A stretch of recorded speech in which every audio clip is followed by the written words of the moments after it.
Well, I thought I finally found the perfect free camp spot close to Anchorage last night, but within a couple hours of being here, a local guy showed up. Had a nice, polite conversation with him, but he made it clear that we're not exactly welcome to be camping here. He said we could spend the night, but it's probably best that we move along today. But we're pretty sure that this area right here is BLM, but the issue was like the access road came through his private property. I thought it was a public road. I didn't see any no trespassing signs or gates or anything, so I just drove right in. But it's understandable, like what he's trying to do. There's a public area just over there that everyone goes camping at, and people have destroyed it. They've turned it into a garbage dump, and they kind of have like a little community here. This is like their backyard, so they're trying to keep it nice and pristine. I totally understand that.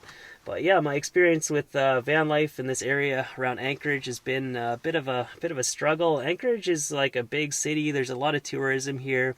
You have your main roads. There's not a lot branching off it. Anything that does is usually like private, developed, or there's a paid campground out there that you can stay at. So I think if you come here and try to do van life, you kind of have to plan it out and like move along, see the sights, keep going.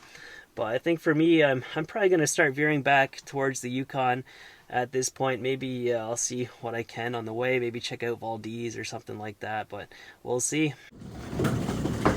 What's going on in here? Sleeping. You sleep good? Mm-hmm. You stay warm? Yeah. Go. Yeah, if only we could stay here. It's really the perfect camp spot. You got a fire pit. It's clean, no trash. It's quiet. It's quiet, yeah. The dogs love it. Yeah, it's nice. They can just run around, have fun. So from there, we had a meetup range with Alex and Meg, and they have a van life channel called Slow Roamers. I highly recommend checking them out. They have a beautifully self-converted express van, and they're going to do the full Pan American with it, so it should be a lot of fun to watch and follow along on their journey. And unbeknownst to me, they also had a meetup arranged with the one and only Bob Wells, so it was a lot of fun to finally meet one of the most well-known faces of van life. Hi everyone, welcome back to my next video. Well, I am in Alaska, and so Louie is still trying to get her Jeep repaired, but I'm going to continue on down the road towards Valdez, see if I can find a hike or a pack raft or some kind of adventure to keep myself busy with. But I've never been to Valdez before, so I'm excited to finally go take a look.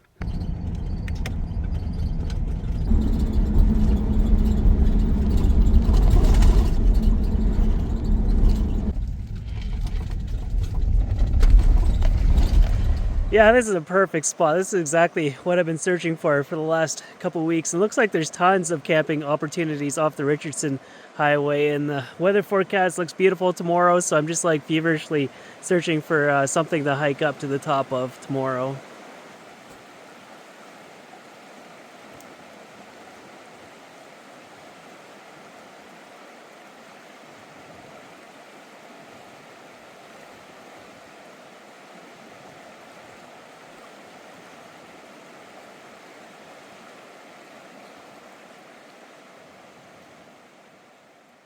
There's a trail that goes up here, and I'm pretty certain I could get to the top of Mount Tycho, no problem. But down around here is the Worthington Glacier, and there's a footpath that goes up to the toe of it. I'm wondering if I carry on, if I can get to the top of Girls Mountain. I think that would be like a jaw-dropping viewpoint of all these glaciers if I could do that. So I might give that a shot tomorrow.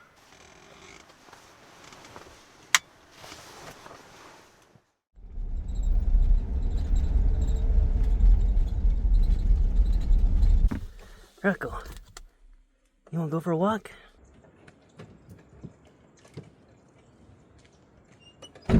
Quite a few people were camped out in that lot back there. There's a lot of potential out here. I think this could be my favorite area of Alaska so far. I'm going to try to get to the top of Girls Mountain. I don't have any information on it. I'm just figuring it out as I go.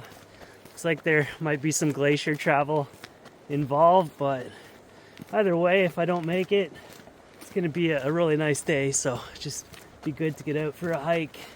There seems to be a bit of a trail stomped down up through here. Hopefully not too much bushwhacking involved today, but pretty sure I'm hiking on top of the Alaska pipeline right now. There's crude oil flowing underneath my feet right now, which could have came all the way from Prudhoe Bay. and ends up in Valdez where they ship it out from there. Good news, there's a trail cut through here. Oh yeah, this looks good.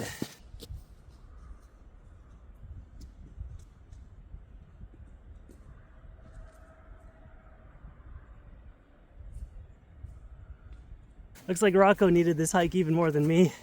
He's been cooped up for so long with all this rain. I also have a pack rafting trip planned a couple days on a river, but water level is really high right now and fast. Need some time to settle down. I also should really have a dry suit in my arsenal if I plan on floating down these glacial rivers. I'm seeing lots of low brush blueberries pass underneath me. I just can't stop and enjoy them. There's so many bugs chasing me up this mountain.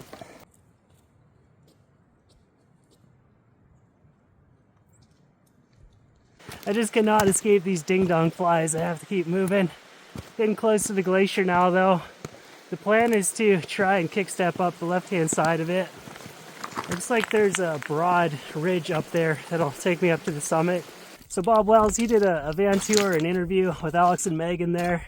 I've always said no to those van tour videos just because I get camera anxiety when someone points it at me and I start acting really awkward. But when you meet Bob Wells, I mean, it's a special occasion. You got to say yes. Not sure what his upload schedule is, but they should be up on his channel shortly. I'm surprised I couldn't find much beta on this mountain. There are a few reports of people skiing up it in the winter, like going up the glaciers, but not so much available in summer in dry conditions like this. The closer I get to the southeast face, I'm wondering if I can just scramble straight up it, not even touch the glacier. I'll give this a shot before I commit to trying to side hill across the glacier. Looks like there's a gravelly ramp that just leads straight up there. Not the most enjoyable conditions to be hiking up through this loose talus and scree just slipping all over the place. But it looks promising, this ramp. It's going to take me to where I want to go. This is one of those big, scary looking glaciated mountains. Nearly bailed on the idea before I even tried. Moral of the story, get up early, have a big cup of coffee, get all caffeinated, just go do the thing. You can always turn around if you have to. I keep thinking there must be some kind of horrifying surprise up here that's going to force me to turn around. It's like a knife edge glaciated ridgeline. Gotta crawl across. This can't just be a simple walk up, can it? It's not possible. That never happens. Otherwise, people would be talking about this, wouldn't they? What the heck is this?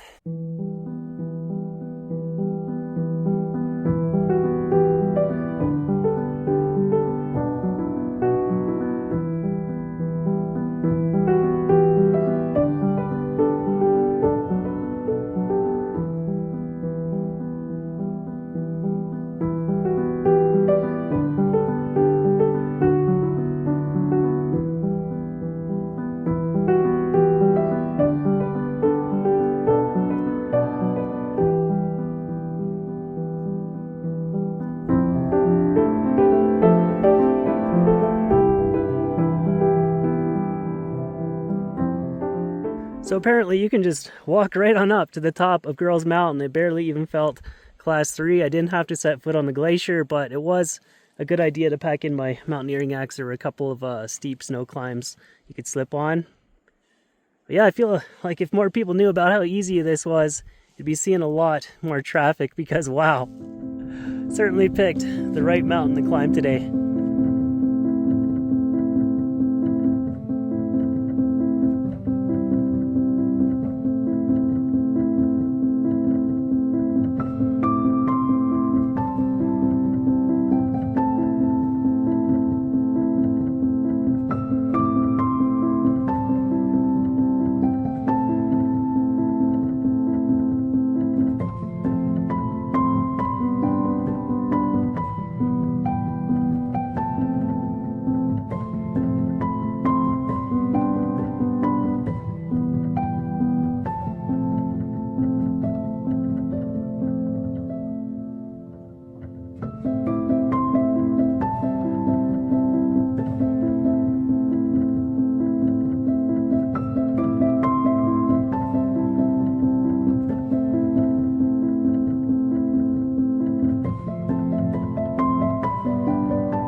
You can see a glimmer coming off the front of the van there at the end of the airstrip.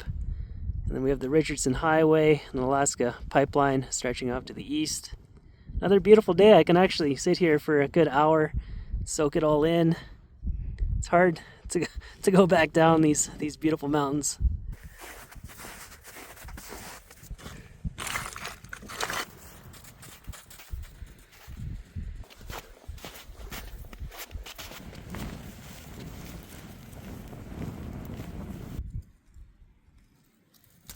It's my first time finding cloudberries. Let's give it a try.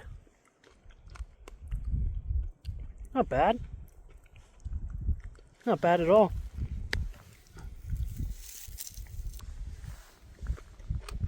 It's very hard to describe how they taste. I can't explain it. Very tart. They're high in vitamin C. Maybe a little soapy. I don't know. Do they pass the Rocco test? I think so. She likes them. I'm really struggling to describe the taste. The less ripe they are, like that, almost has a hint of raspberry, but as they soften up and turn orange, I don't know. I can't even compare it to anything. Thankfully, it's windy right now, keeping the bugs away, so I can stop and have myself a little feast.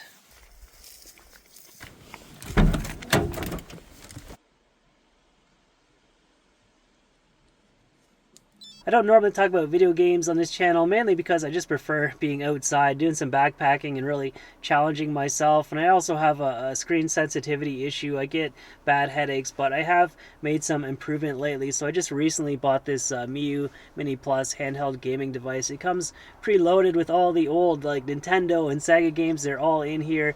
My 10-year-old self, my mind would be blown if I had this thing 30 years ago. And I think this will also be a nice item to have through the winter when I'm backpacking, when the sun sets at like 5 o'clock and there's nothing to do inside the tent. But yeah, this thing costs like less than $100. This is not like a sponsored post or an advertisement or anything. I've just been really impressed with this thing, and it's been keeping me busy through all these rainy days lately. But I think that's the end of another video. Thanks for coming along and watching. Hope you guys enjoyed this one and are doing good, and I will see you in the next one.